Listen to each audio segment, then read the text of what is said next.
बिस्मिल्लाहिर्रहमानिर्रहीम। अस्सलाम वालेकुम नाज़रीन, आप यूट्यूब चैनल देख रहे हैं। मैं इमरान खान हूँ। मैं ट्रैवल कर रहा था, लेकिन बड़ी इंपॉर्टेंट खबरें मैं आपके साथ शेयर कर देता हूँ। सबसे पहले तो आज 2 फैसले आए हैं और दोनों बड़े फैसले हैं। एक फ़ैसले के बारे में मैंने आपको पिछले वीलॉग में बताया था कि ये फ़ैसला आने वाला है और ये फ़ैसला 9 मई के हवाले से है। 3 मुकदमा थे, फैसलाबाद की अदालतों में थे और थोड़े दिन पहले से काफ़ी शोर मच गया था इन फ़ैसलों को लेकर। शोर ये मचा हुआ था कि अदालतें बड़े अजीबोगरीब तरीके से इन फ़ैसलों को सुन रही हैं, इन केसेस को, और यहाँ पे रोला पड़ा हुआ है बहुत ज़्यादा। और ये बात अपोजिशन लीडर उमर अयूब साहब ने भी कही। यही बात जो है शिबली फराज साहब ने भी एक ख़त लिखा चीफ जस्टिस ऑफ पाकिस्तान को। तो ये सारे लोग परेशान थे कि ये हमारे साथ हो क्या रहा है। बहरहाल ये पहले भी होता रहा है। आपको याद होगा 2024 में इंतखाबात से बिल्कुल एक हफ़्ता पहले इमरान खान साहब को रात रात गए तक अदालतें लगाकर अडयाला जेल में 3 सज़ाएँ सुनाई गई थी। चौथी चंद दिन पहले सुनाई गई थी और उनको लगभग 30 साल के लिए अंदर कर दिया गया था ताकि लोग मायूस हो जाएं। फिर लोगों ने अपनी मायूसी का इजहार किया 8 फरवरी 2024 को और इतने वोट डाले कि एस्टेब्लिशमेंट की सिटी गुम हो गई और उनको सिर्फ एक ही रास्ता मिला कि वोट छोड़ो, गिनती विनती छोड़ो, जाली फॉर्म 47 जारी कर देते हैं और फिर अदालतों को कंट्रोल करके इस हुकूमत को बचा लेंगे। और वही फार्मूला पर उन्होंने अमल किया।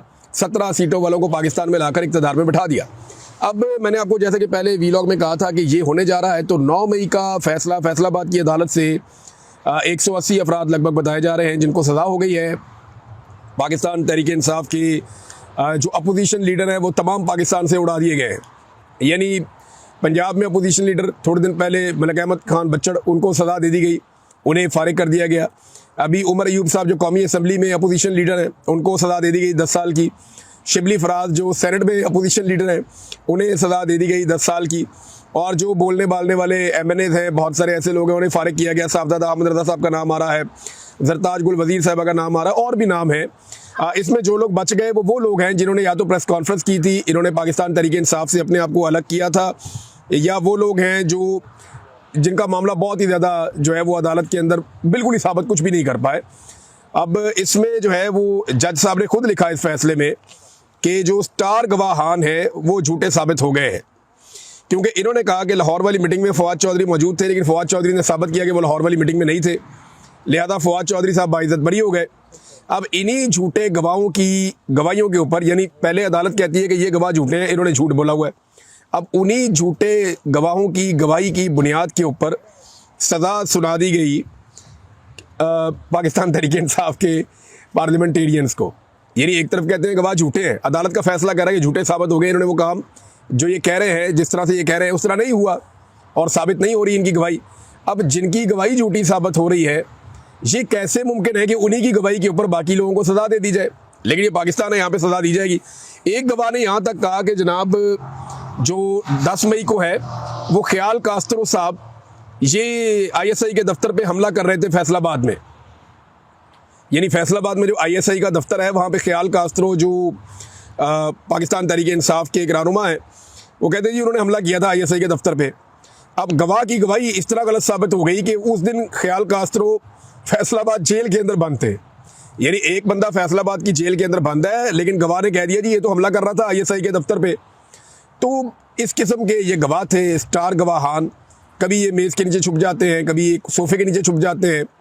और ये जो गवाहियाँ हैं ये एक तो 4 मई के हवाले से हैं, दूसरी 7 मई के हवाले से है कि 4 मई को कुछ हुआ, चक्री में कोई मीटिंग हुई इमरान खान साहब की ज़ेर सदारत, इसको ये क्लेम किया जाता है, और दूसरा किया जाता है 7 मई को एक और मीटिंग हुई।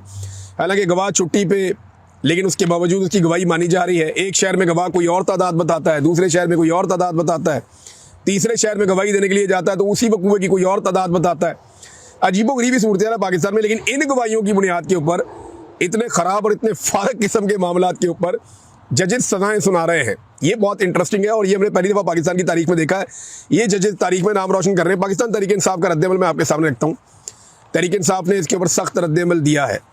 फैसलाबाद की इंसदाद दहशतगर्दी की अदालत की जानिब से कायदे हिज़्ब इख्तिलाफ कौमी असम्बली उमर अयूब खान और कायदे हिज़्ब इख्तिलाफ यानी opposition leader Shibli Faraz senate के अंदर और सुन्नी इत्तेहाद काउंसिल के चेयरमैन साहबजादा हामिद रज़ा कौमी असम्बली में पार्लिमानी लीडर जरताज गुल वज़ीर, यानी सारे जो नाम कहीं ना कोई ना कोई काम कर रहे थे सारे उड़ा दिए पकड़ के, और दीगर कारकुनों को 9 मई के झूठे मनगढ़ंत और सियासी इंतकाम पर मबनी मुकदमात में सजाएं देने के फैसले पर रद्दमल आया पाकिस्तान तहरीक इंसाफ का।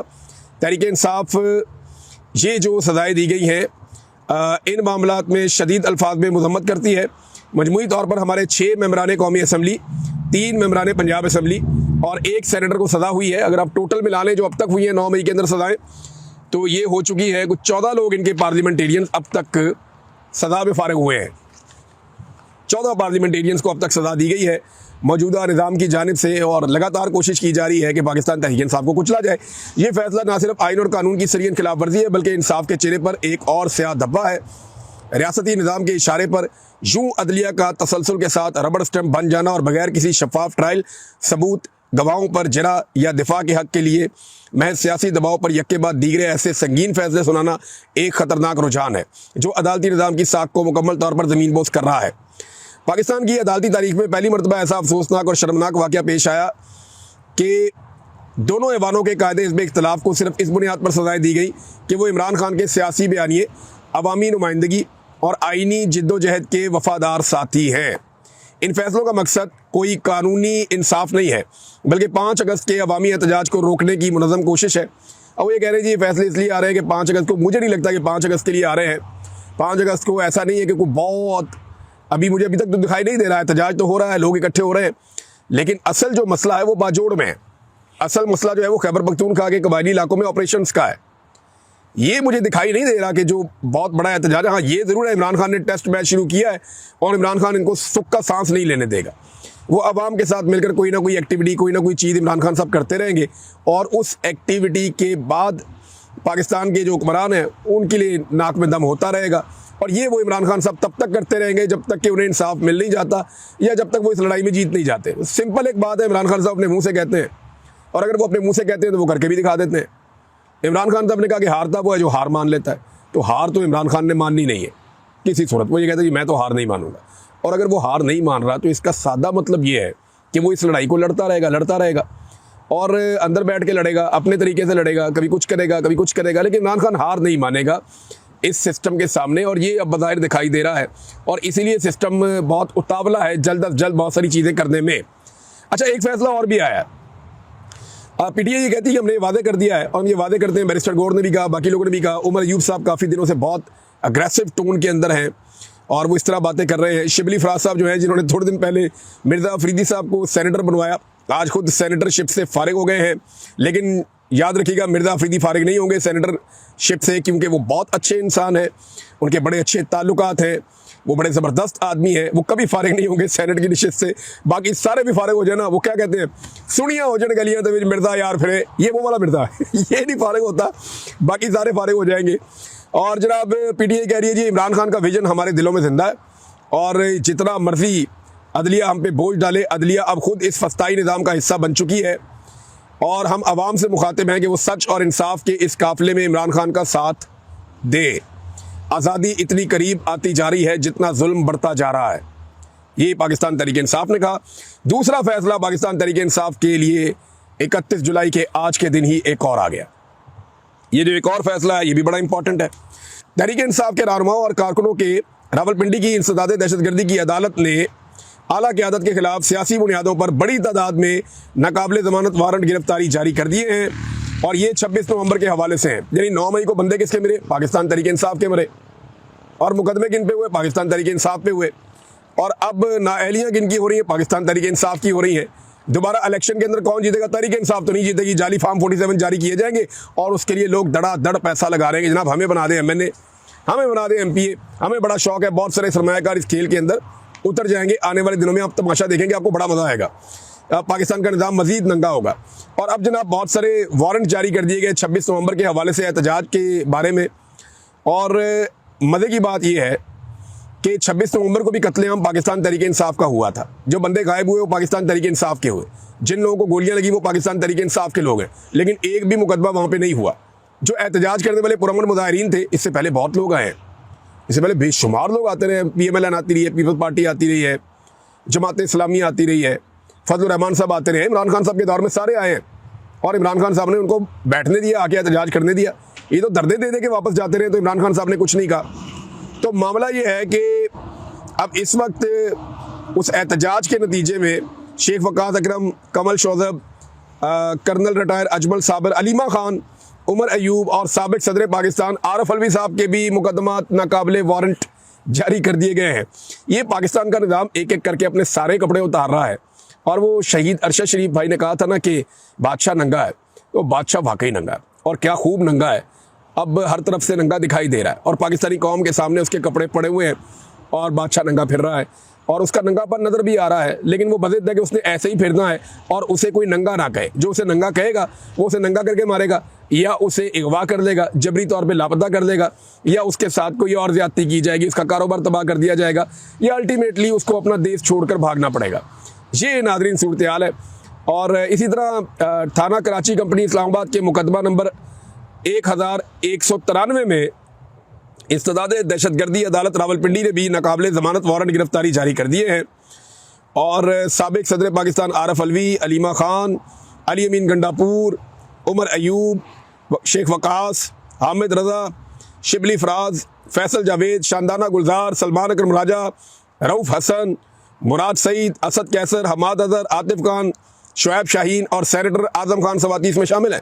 अच्छा, मुझे हैरत हो रही है इसमें, उस दिन तो बड़ा क्लेम किया था शेर अफजल मरवत साहब ने कि उन्होंने बड़ी कार्रवाई की और बड़ा काम किया है, तो इस्लामाबाद होने वाले मुकदमात में उनका नाम नहीं है अनफॉर्चुनेटली। देखिए, पाकिस्तान तहरीक इंसाफ से और इमरान खान से जो भी दूर हो जाता है ना, उसकी बचत हो जाती है। इन मुकदमात का हासिल उसूल ये है कि जो इमरान खान के साथ होगा उसके ऊपर जनाब मुकदमा होगा, जो इमरान खान के साथ खड़ा होगा उसके खिलाफ फैसला भी होगा, उसको दीवार से भी लगाया जाएगा, उसका कारोबार भी तबाह, उसकी ज़िंदगी भी तबाह, उसकी फैमिली लाइफ भी तबाह, और उसको हर लिहाज से ये रियासती इदारे कुचलेंगे।